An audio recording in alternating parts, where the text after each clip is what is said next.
أعوذ بالله من الشيطان الرجيم بسم الله الرحمن الرحيم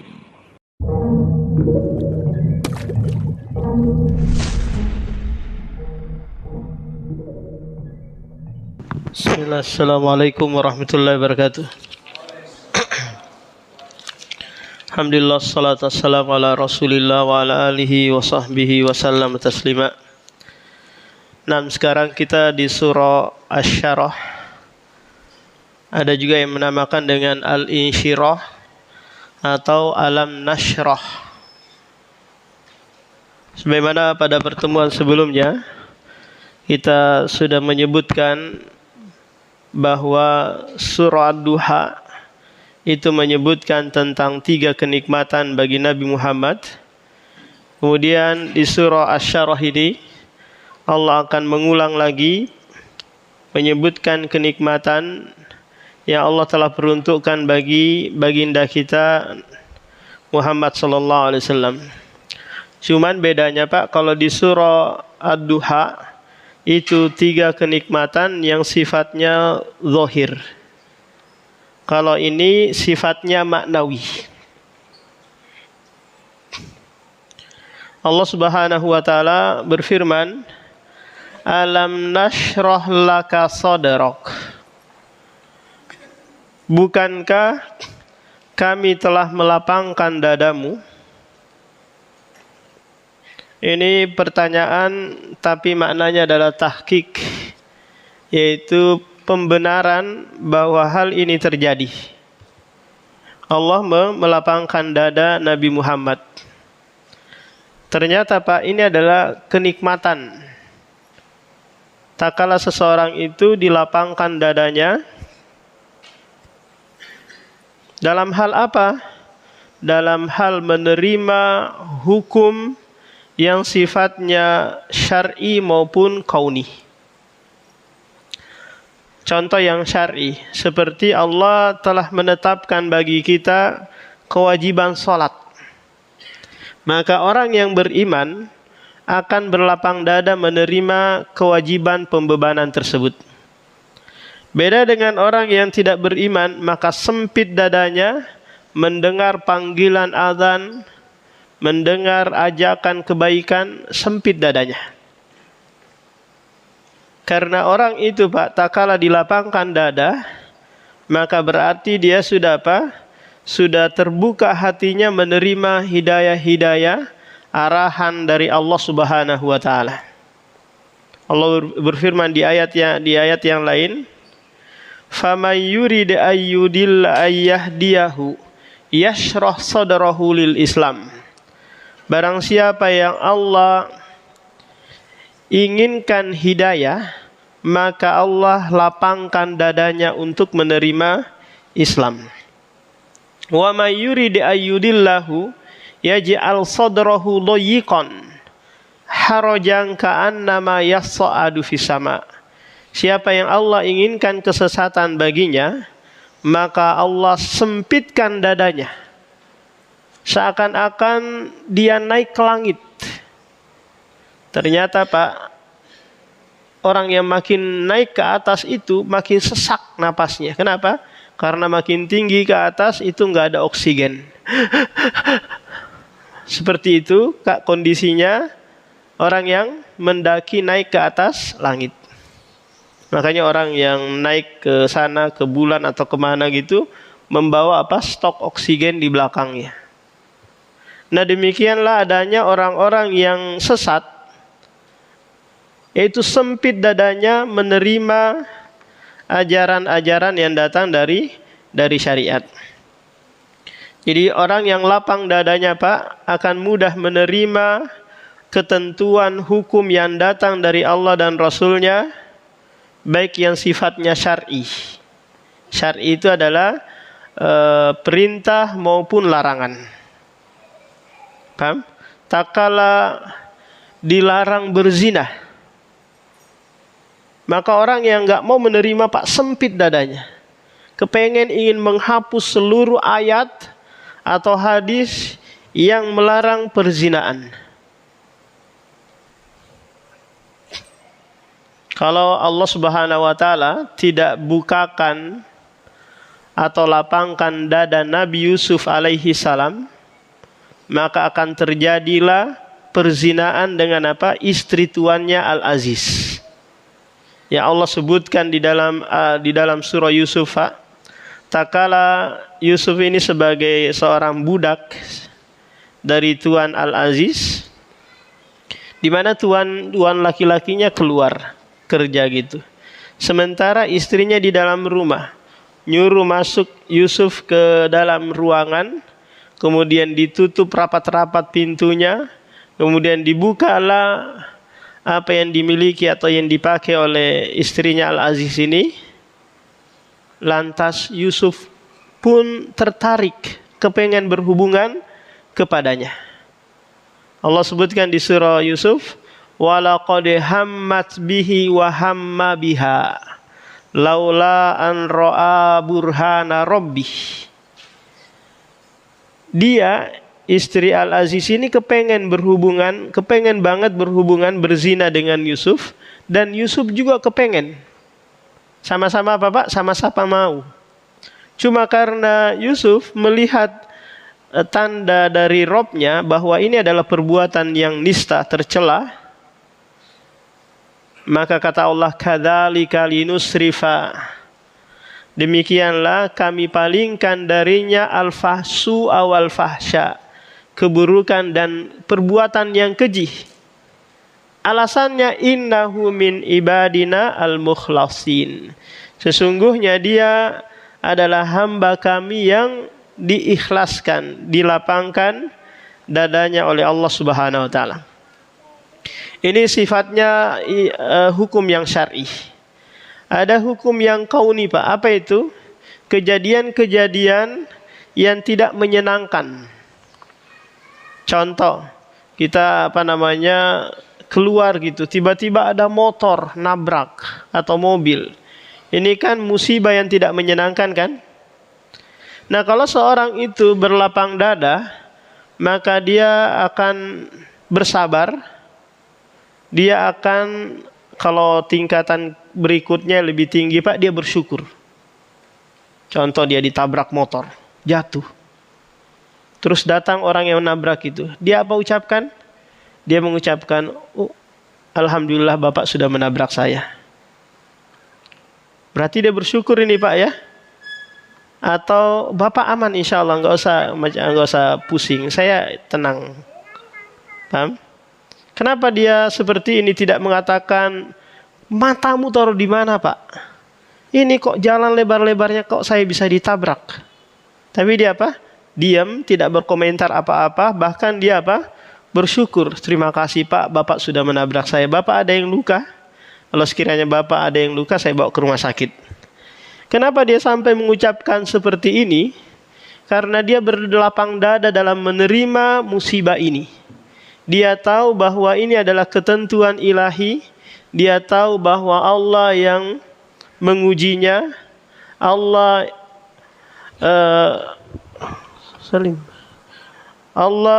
mencintainya, karena tidaklah sebuah kaum atau manusia dicintai oleh Allah pasti akan diuji. Dia tahu bahwa dengan sebab musibah ini Allah menggugurkan dosa-dosaku.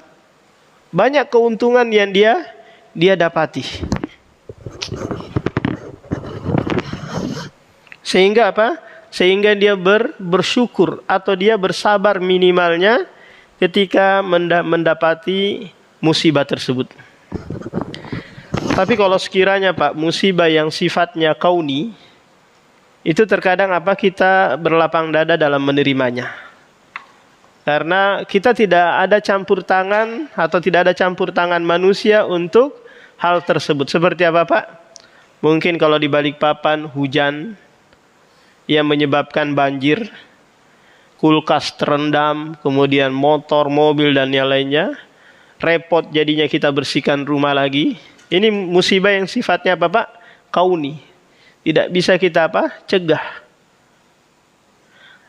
Tapi yang sangat berat Pak, kalau musibah itu datang dari manusia, itu sangat berat untuk kita bersabar di dalamnya.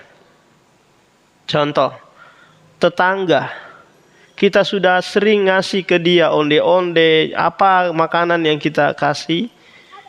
Ternyata pas dia terima Pak, langsung dia banting di depan kita. Dia tumpahkan langsung di depan kita. Kira-kira sakit nggak Pak kalau seperti ini adanya? Sakit banget kan? Kita sudah berbuat baik, malah apa? Dia berbuat jelek. Dia banting-banting makanan itu di depan kita, diinjak-injaknya lagi. Atau dia terima, dia kasih makan kucingnya atau anjingnya, kalau dia pelihara anjing, dia kasih makan. Dia kasih apa? Dia kasih makan. Atau dia balas pemberian kita dengan sesuatu yang tidak kita senangi. Kita kasih lauk pauk yang sudah matang, dia balas kita dengan ikan busuk mungkin. Atau ayam yang sudah jadi bangkai. Sakit Pak, sakit banget. Paham? Tapi apa? Kita dituntut bersabar dalam hal ini. Nah, jadi tak kala seseorang itu telah dilapangkan dadanya, berarti Allah telah memberikan kenikmatan besar kepadanya. Nabi Muhammad telah diberikan kelapangan dada, sehingga mudah baginya untuk melakukan perintah-perintah Allah dan menjauhi larangan-larangannya. Kalau sudah sempit dada Pak, berat sekali apa? Untuk melakukan sholat dan yang lainnya. Maka Allah sebutkan di dalam Al-Quran sholatnya orang-orang munafik.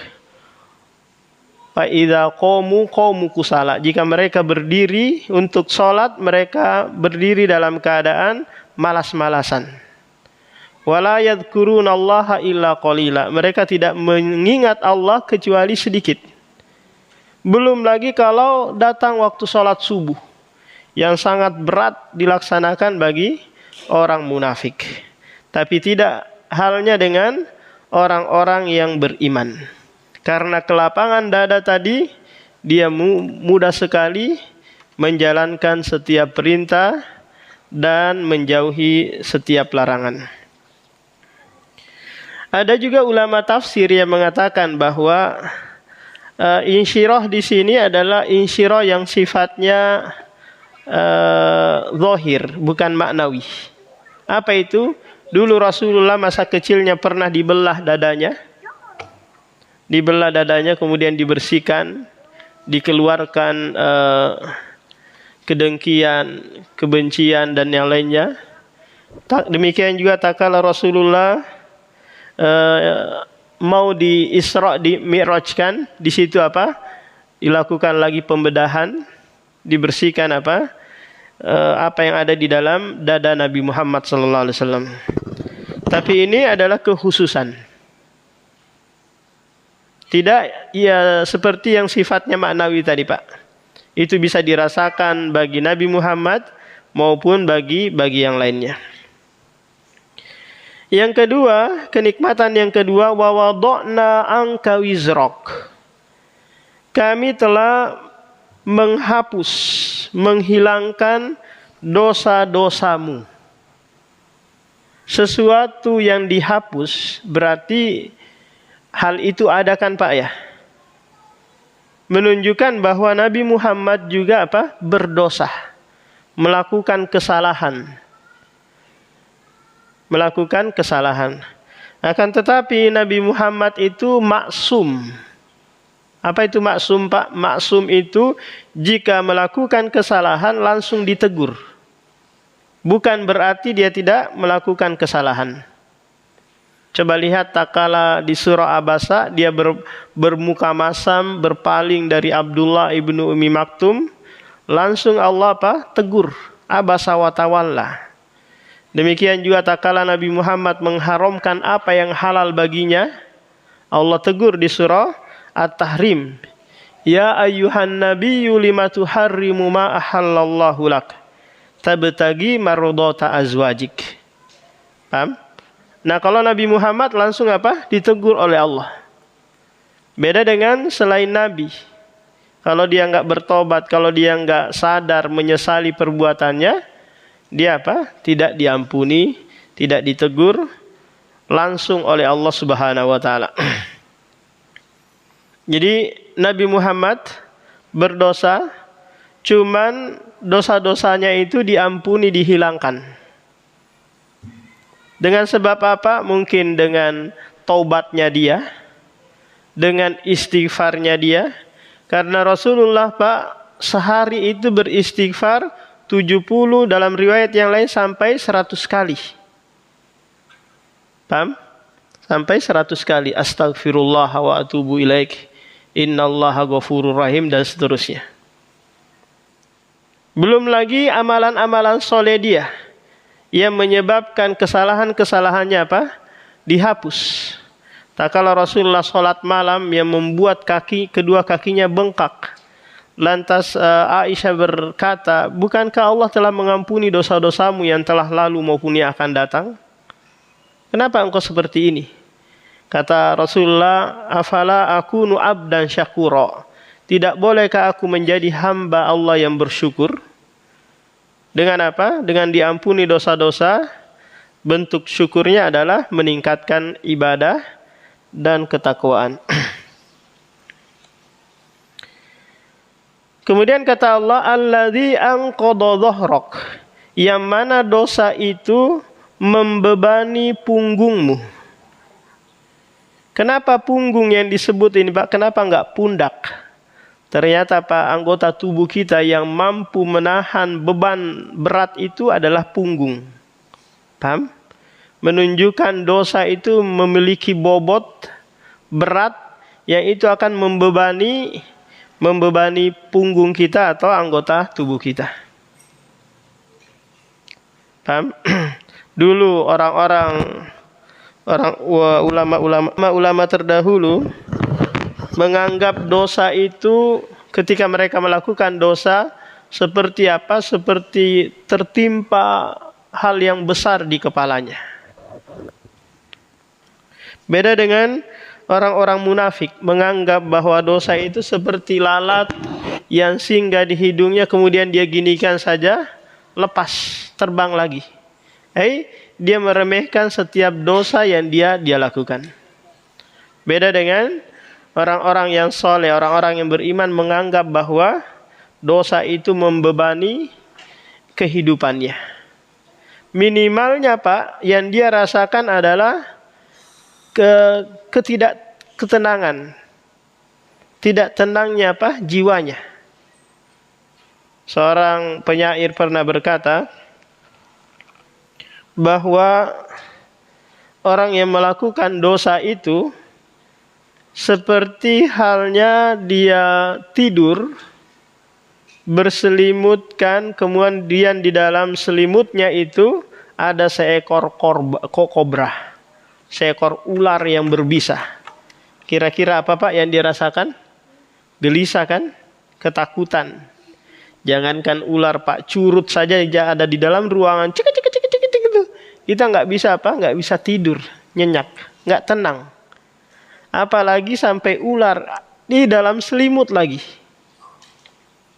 Demikianlah hal yang akan dirasakan oleh orang yang beriman. Ketenangan hidup itu berkurang kalau dia melakukan kemaksiatan. Sering kita lihat ada tulisan-tulisan di pinggir jalan itu Pak, bahwa orang yang beriman itu tidak mau buang sampah sembarangan. Itu benar Pak tulisan itu. Kalau keimanannya itu sudah tumbuh, nggak mau dia buang sampah sembarangan. Kenapa? Karena dia tahu Allah menyaksikan ini. Ini perbuatan dosa, menyebabkan nanti selokan, sumbat, kemudian akhirnya banjir, berdampak buruk kepada yang lain.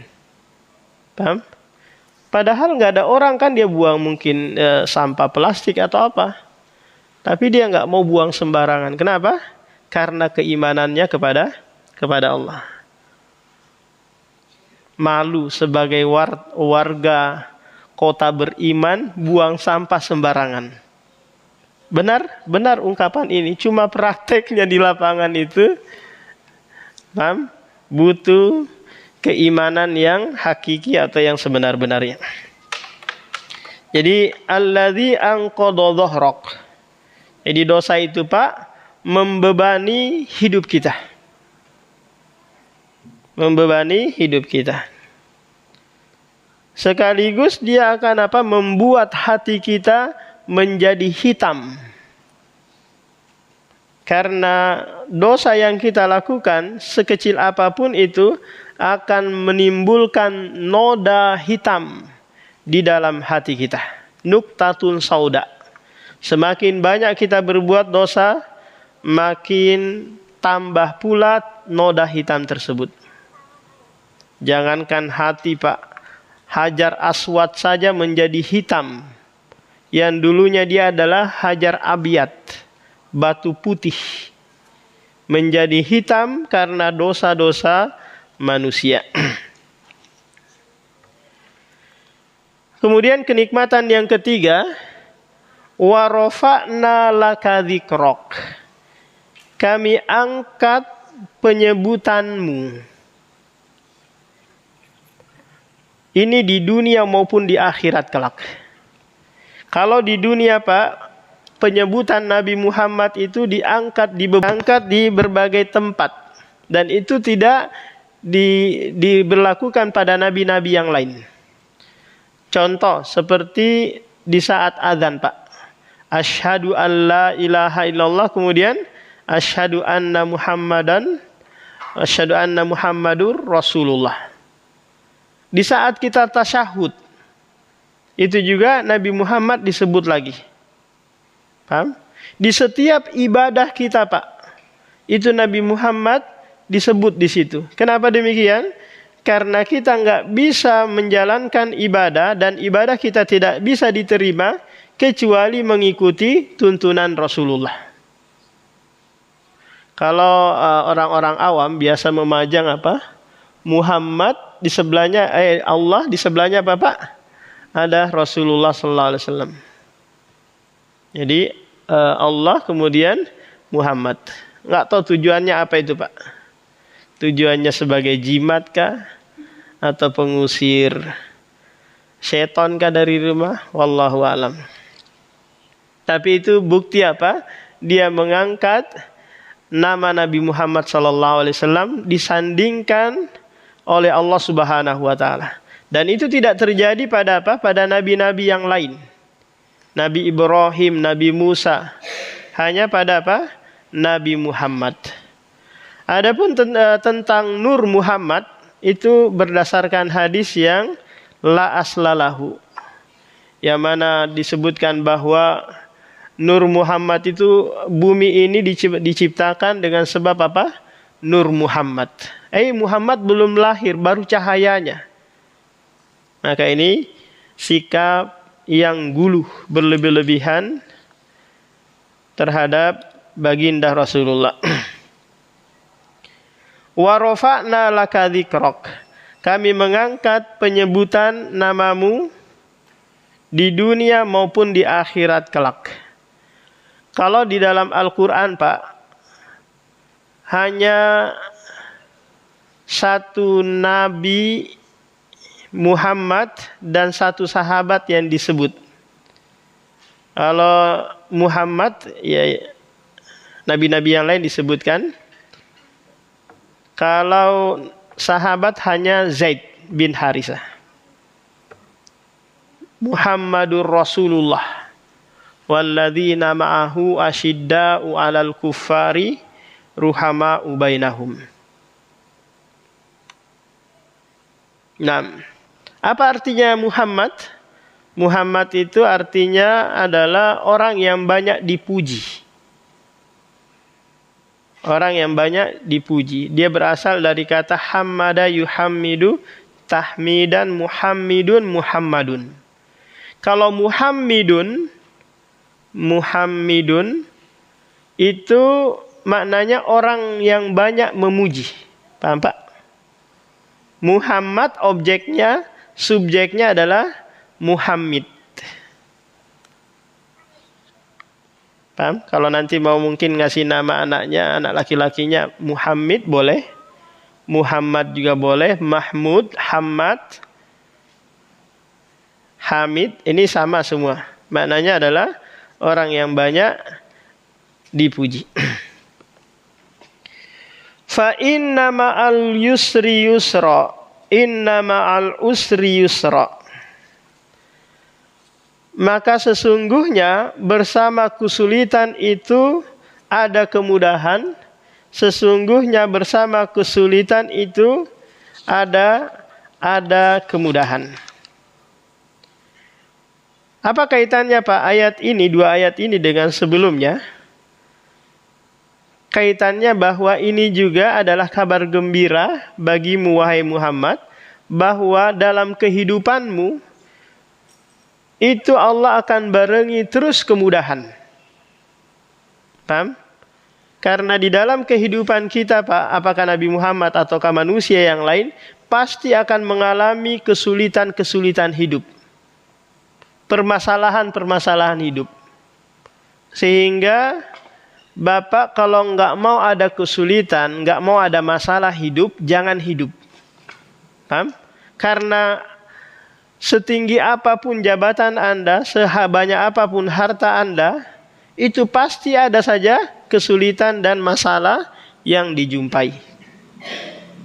Cuman Allah Subhanahu wa taala menyebutkan bahwa setiap kesulitan itu ada kemudahan. Sampai kata Ibnu Abdullah bin Abbas bahwa enggak mungkin dua kemudahan dikalahkan oleh satu kesulitan.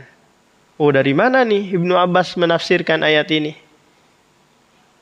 Enggak mungkin, ini Pak kata Ibnu Abbas, Abdullah bin Abbas, enggak mungkin dua kemudahan dikalahkan oleh satu kesulitan. Kenapa? Karena tatkala Allah menyebutkan al-usru, itu Allah Subhanahu wa taala menyebutkan dengan menggunakan alif lam. Kalau dalam ilmu nahwu namanya apa? Isim ma'rifat. Isim ma'rifat yang diulang dua kali itu menunjukkan satu kali saja. Paham? Sementara yusron atau kemudahan disebutkan dengan bentuk nakiroh.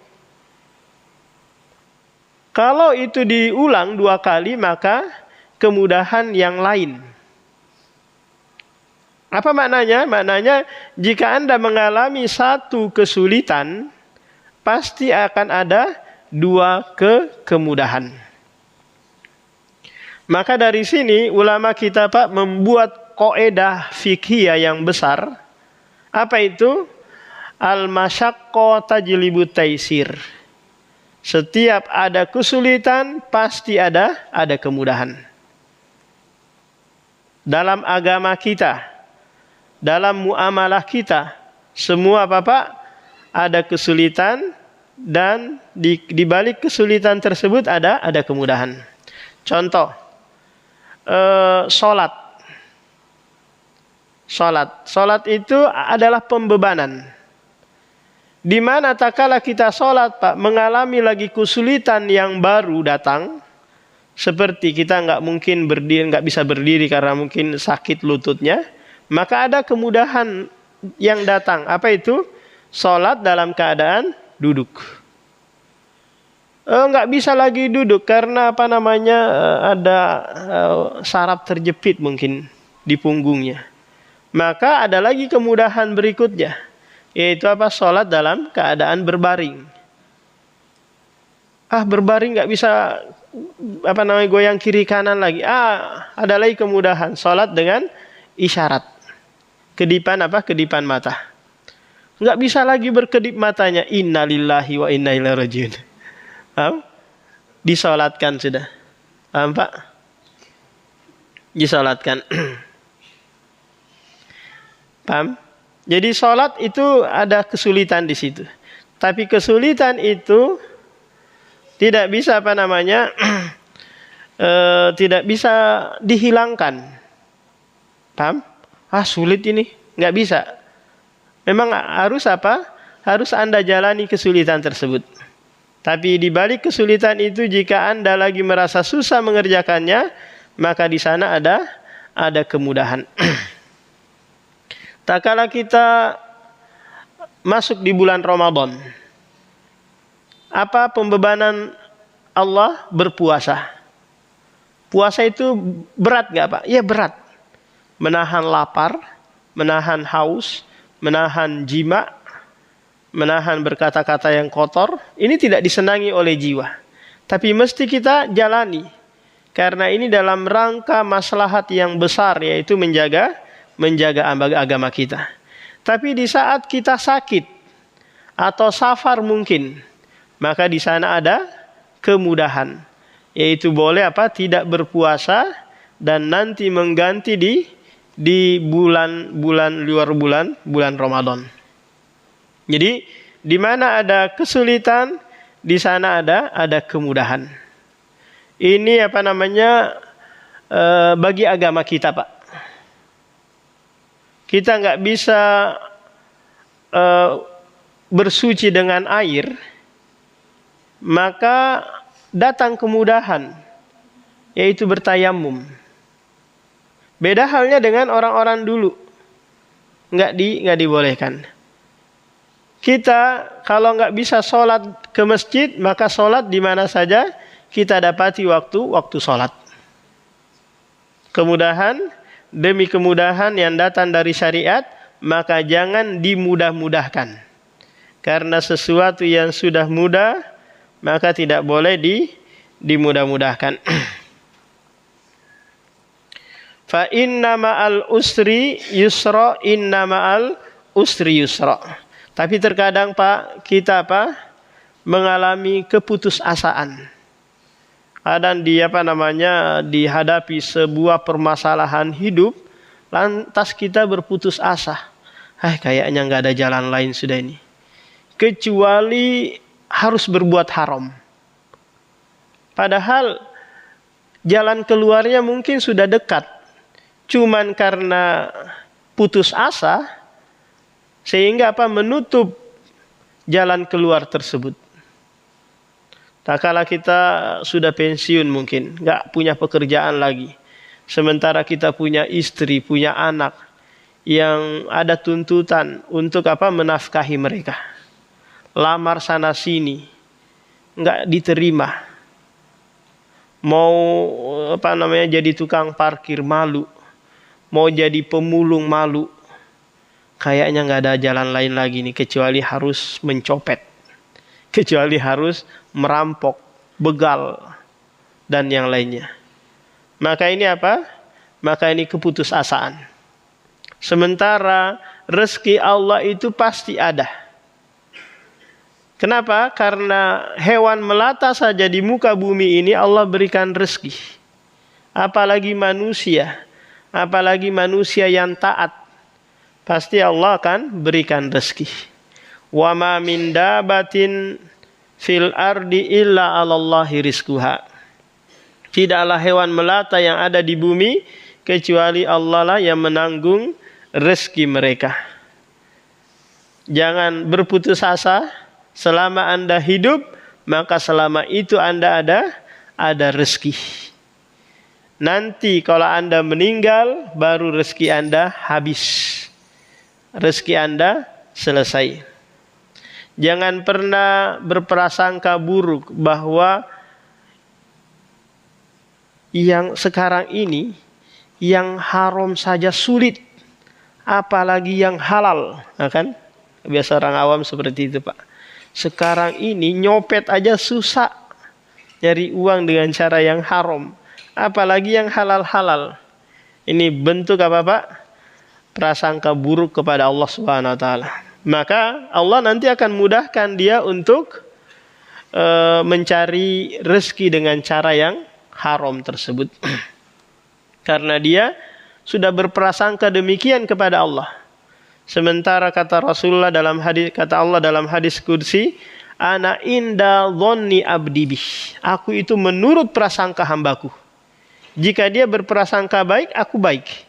Jika dia berprasangka buruk, maka aku juga berprasangka buruk. Kemudian kata Allah Subhanahu wa taala, fa idza faragta fansab. Apabila engkau selesai apa ini? Enggak disebutkan oleh Allah. Selesai dari pekerjaankah? Selesai dari ibadahkah? Maka apa? leha-leha, santai-santai. Enggak. Fansob. Lakukan lagi aktivitas berikutnya. Jika engkau selesai sholat, maka lakukan lagi zikir. Paham? Jika sudah zikir, lakukan lagi aktivitas ibadah yang lain. Jangan pernah merasa puas dengan apa yang Anda lakukan. Kenapa, Pak? Karena Anda tidak tahu ibadah mana yang Allah terima. Paham? Kita nggak tahu sholat mana, sedekah mana. Paham? Ibadah yang mana yang Allah terima. Jadi fansob, terus lagi melakukan aktivitas ibadah. Karena Anda kepengen bahagia terus, maka kebahagiaan itu dengan apa? Anda beribadah kepada Allah Subhanahu wa taala. Anda kepengen husnul khotimah, ditutup dengan kebaikan, maka terus beribadah kepada Allah. Jangan merasa cukup dengan apa yang Anda sudah lakukan. Di surah Al-Baqarah ayat 266, Pak. Ada di situ ayat 266 yang bercerita tentang kebun, kemudian di mana kebun tersebut mengalir sungai di dalamnya, ada pohon kurmanya, ada pohon anggurnya. Akan tetapi pemiliknya sudah tua. Sementara anaknya masih kecil-kecil. Tiba-tiba kebun tersebut diterpa angin yang disertai api. Menghanguskan seluruh kebun tersebut. Akhirnya Umar bin Khattab bingung tentang tafsir ayat ini. Dikumpulkanlah para sahabat. Seluruh sahabat yang ada, Pak, mengatakan wallahu a'lam. Allah dan Rasulnya, Allah yang maha mengetahui. Umar marah. Jangan kalian katakan Allahu a'lam. Karena sudah pasti Allah tahu. Yang saya inginkan dari kalian, aku mengetahui atau tidak mengetahui. Tapi ada di situ sahabat yang sangat muda, belia gitu, mengatakan, wahai Amirul Mukminin, saya paham tafsir ayat itu. Ayat itu turun kepada mereka orang tua yang semasa hidupnya rajin beribadah, akan tetapi di penghujung akhir hayatnya, Pak, Allah utus syaitan kepadanya, lalu dia tergoda dengan syaitan tersebut, berbuat maksiat dia, kemudian menyebabkan seluruh amal kebaikannya habis. Paham? Seluruh amal kebajikannya puluhan tahun dia ibadah, sholat, haji dan yang lainnya habis. Kenapa? Karena di penghujung akhir hayatnya dia bermaksiat kepada Allah, yang menyebabkan seluruh amalan-amalannya dibatalkan, dihapus oleh Allah Subhanahu wa taala. Jadi kita tidak boleh merasa ujub, bangga dengan apa yang kita sudah laksanakan. Kita berharap semoga diberikan apa, Pak? Istiqomah dan ditutup sebagaimana kita sekarang. Karena kita nggak tahu besok, lusa, pekan depan, bulan depan seperti ini lagi kondisi kita nggak tahu. Karena di tangannya lah hati kita semua ini, Pak. Dia yang membolak-balikkan hati kita. Apakah ditetapkan ataukah dipalingkan? Maka Rasulullah sering sekali berdoa, ya muqallibal qulub, sabbit qalbi ala dinik. Wahai yang membolak-balikkan hati, kokohkan hatiku di atas agamamu. Wa ila rabbika farghob. Allah tutup di surah ini dengan apa? Wa ila rabbika farghob. Apapun yang Anda lakukan sebelumnya, maka berharaplah kepada Rabbmu. Berharaplah balasan, pahala dan yang lainnya dari apa? Dari Rabbmu. Maka inilah nanti yang membuat Anda istiqomah dalam melaksanakan ketaatan. Beda kalau yang kita harap itu materi. Sesuatu yang bentuknya duniawi. Maka ketika materi itu enggak ada Pak, selesai pula kita apa? Sholat. Tak kala kita sholat mungkin karena ada amplop dibagi-bagikan di masjid. Ketika amplop itu enggak ada, selesai. Paham? Ketika karena puasanya kita ada jalan kotek di masjid dibukaan gitu. Ketika itu enggak ada, selesai pula lah ibadah kita. Demikian Pak. Barangkali ada yang mau ditanyakan, silakan.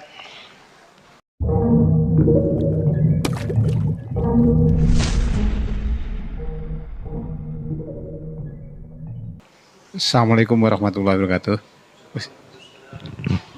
Ustaz, kita itu dalam beribadah itu kan salah satu syaratnya adalah ikhlas. Kadang ikhlas ini yang atau khusyuk lah yang itu kadang itu susah. Gimana caranya Ustaz supaya kita itu lebih tambah khusyuk itu caranya itu Ustaz. Terima kasih. Beda antara ikhlas dan khusyuk. Meskipun kedua-duanya adalah amalan hati. Kalau ikhlas itu tujuan untuk ibadah tersebut. Paham? Jadi ibadah ini kita tujukan untuk siapa? Untuk Allah berarti kita ikhlas. Kalau untuk selain Allah berarti kita riya atau apa? Ujub, sum'ah. Kalau khusyuk itu adalah ketenangan di saat kita beribadah. Apakah sholat ataukah yang lainnya. Coba lihat Pak anak-anak yang main game itu. Coba perhatikan. Saking khusyuknya dia main game, bapak teriakin, bapak goyang-goyang badannya, dia nggak mau berhenti. Bapak ambil HP, dia marah-marah kan, dia istilahnya tantrum. Kenapa kira-kira Pak anak-anak yang main game itu begitu khusyuknya? Karena dia merasakan kenikmatan, paham? Merasakan kenikmatan, kelezatan di saat main game. Ada sesuatu yang membahagiakan dirinya. Sehingga dia menjadi khusyuk di saat main game tersebut. Tenang dia jiwanya. Mau dipanggil, diteriakin pun dia nggak goyang-goyang. Paham? Nah orang khusyuk itu bisa terwujud di dalam sholatnya kalau dia merasakan kelezatan, kenikmatan, kesenangan di dalam sholat tersebut. Dia jadikan sholat itu qurratu a'in, penyejuk pandangan dia. Ini yang pertama Pak. Kalau kita sudah sampai tingkatan menjadikan sholat itu sebagai ketenangan, penyejuk hati kita, khusyuk kita. Yang kedua, kita paham apa yang kita sedang baca. Tak kala kita bertakbir kita maknai. Ketika kita baca Al-Fatihah kita maknai. Kemudian yang ketiga, sebelum masuk ke dalam ibadah tersebut, usahakan jauhkan hal-hal yang itu nanti akan mengganggu kekhusyuan kita. Contoh kita mungkin ada kesibukan apa gitu, selesaikan dulu. Contoh, pas azan berkumandang, kebetulan istri sedang menghidangkan coto Makassar, ya kan? Atau lontong sayur. Ketika hati kita tertarik ke situ, selesaikan dulu, Pak. Paham? Atau pas mau masuk sholat kita lagi nahan kencing. Ini adalah hal-hal yang akan mengurangi kekhusyuan kita. Maka ini diselesaikan dulu. Nah seperti itu Pak. Nah kalau tidak ada kita tutup. Subhanakallahumma wa bihamdika asyhadu an la ilaha illa anta astaghfiruka wa atubu ilaik.